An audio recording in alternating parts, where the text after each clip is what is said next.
दोस्तों आज हम बात करेंगे diagnosis of AVN in hip joint. कैसे पता लगता है कि हमें एवीएन है, कैसे डायग्नोस होता है, कैसे स्टैम्प होती है और कैसे कंफर्म होती है ये डायग्नोसिस कि हमें एवीएन ही है।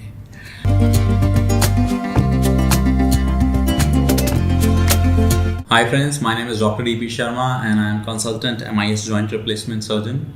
दोस्तों आज हम बात करेंगे diagnosis of AVN in hip joint. कैसे पता लगता है कि हमें एवीएन है, कैसे डायग्नोस होता है, कैसे स्टैम्प होती है और कैसे कंफर्म होती है ये डायग्नोसिस कि हमें एवीएन ही है। अगर आपको नी में पेन स्टार्ट हुआ है पहले या आपको हिप में पेन स्टार्ट हुआ है तो एक रेफर्ड पेन हो सकता है। ज़्यादातर स्टार्टिंग के केसेस में हमें ग्रॉइन पेन होता है, जैसे आप देख सकते हैं ये पॉकेट एरिया का पेन होता है, वहाँ पे पेन चालू होता है। काफ़ी सारे लोगों को रेफर्ड पेन होता है, नी में घुटने के भाग में पेन चालू होगा और अर्ली मॉर्निंग स्टिफनेस होगी। ये बात हो गई दोस्तों अर्ली साइंस, जो ज़्यादातर लोग इग्नोर कर देते हैं। इसमें डॉक्टर को दिखाने नहीं जाते हैं और पेन किलर्स खा के ये प्रॉब्लम सबसाइड हो जाती है। इन स्टेज में जब आपको ज़्यादा फील ही नहीं हो रहा है, आप सही चल रहे हैं, आपको कोई शॉर्टनिंग नहीं हुई है, ये होती है स्टेज 1। इस कंडीशन में ज़्यादातर जो हिप के एक्सरेज हैं वो नॉर्मल आते हैं और बहुत मुश्किल होता है इसको एक्सरेज पे ढूंढना। ऐसा हो भी सकता है कि आपने एक्सरे कराया हो, आपके डॉक्टर ने बोला हो कुछ नहीं हुआ है आपको और आप घर चले गए, पेन किलर खाते रहे। इसके बाद आती है स्टेज 2। फिर ये पेन आपका बढ़ने लगता है और हिप में आगे पीछे चलने में दिक्कत, आप कार में बैठ रहे हैं, उसके बाद बस में बैठ रहे हैं, उसके बाद उठ रहे हैं तो पहले कुछ कदम लेने में दिक्कत, सुबह आप उठ रहे हैं तो दिक्कत हो रही है, पालथी लगाने में आपको थोड़ी थोड़ी तकलीफ होने लगी, नीचे बैठने में तकलीफ होने लगी और पैर खोलने में तकलीफ होने लगी।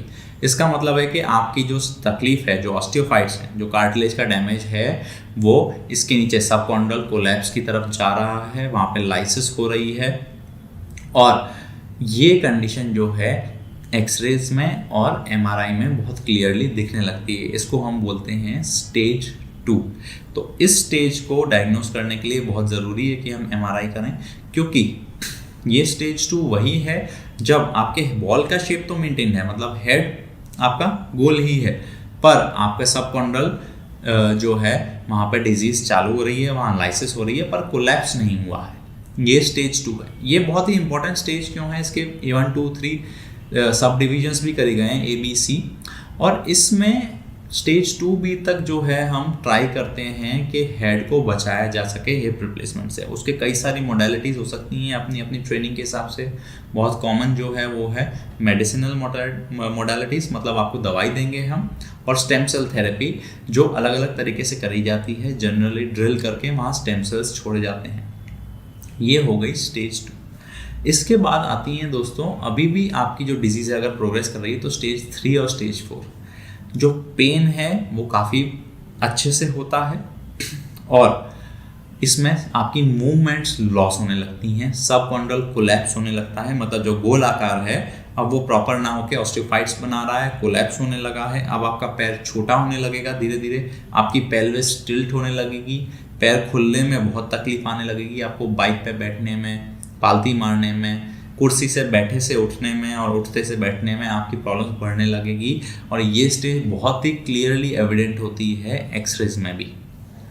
स्टेज 4 जब आती है, मतलब अभी भी आपने ट्रीटमेंट नहीं कराया, तो स्टेज 4 में आप मूव कर जाएंगे, कोलैप्स बहुत बढ़ जाएगा, हिप अब पेन से ज़्यादा स्टिफ होने लगेगा। मतलब ऐसा होगा कि आपको ऐसा फील होगा, स्टेज 2 और 3 में जब आप थे तब आपको पेन था और जब आप 4 में आए तब आपका पेन जो है कम हो गया। तो कई बार हमारे पेशेंट्स, ये बहुत इंपॉर्टेंट पॉइंट है, ऐसा सोचते हैं कि जो भी वो ट्रीटमेंट ले रहे थे, भले वो XYZ ट्रीटमेंट हो या आयुर्वेदिक ट्रीटमेंट हो, वो काम करने लगा। ऐसा नहीं हुआ है। आपका जो हिप है अब वो मूवमेंट ही नहीं कर रहा है, पूरी जो भी मूवमेंट है आपकी कमर पे हो रही है, स्पाइन पे हो रही है, नी पे हो रही है, उससे आप कंपनसेट कर रहे हो, वहाँ का मूवमेंट बंद होने लगा, वहाँ की नर्व्स जो हैं वो डैमेज हो गई करंट पेन बताने वाली, और अब आपको पेन फील कम होता है पर डिजीज़ तो बढ़ ही रहा है, शॉर्टनिंग आपकी बढ़ ही रही है, लिम्ब शॉर्ट होता जा रहा है, लचक आ रही है और वेस्टिंग चालू हो गई है, मतलब कि पैर में थोड़ा पतलापन भी आपको आने लगेगा। ये बहुत ईजिली डायग्नोस हो जाती है एक्सरेज और MRI में। तो दोस्तों, हालांकि हम किसी किसी केसेस में सीटी स्कैन भी कराते हैं जब हमें बोन लॉस पता करना होता है, बट सिम्टम्स आपके x rays, plain x rays, AP lateral views और एमआरआई, ये बहुत अच्छी टेक्निक्स हैं एवीएन को डायग्नोस करने की। हालांकि बोन स्कैन्स और सीटी स्कैन्स तरीके की टेक्निक्स भी। तो फ्रेंड्स, अगर आपको ऐसी कोई तकलीफ है हिप पेन की या एवीएन की और आप कंफ्यूज हैं, तो आप ज़रूर हमें नीचे दिए गए नंबर पे व्हाट्सएप करें और आप आके हमें मिल सकते हैं। हम प्रैक्टिस करते हैं दिल्ली, एनसीआर, नोएडा और आगरा में, और हम आपकी लाइफ पेन फ्री बनाने की पूरी कोशिश करेंगे। Thank you so much.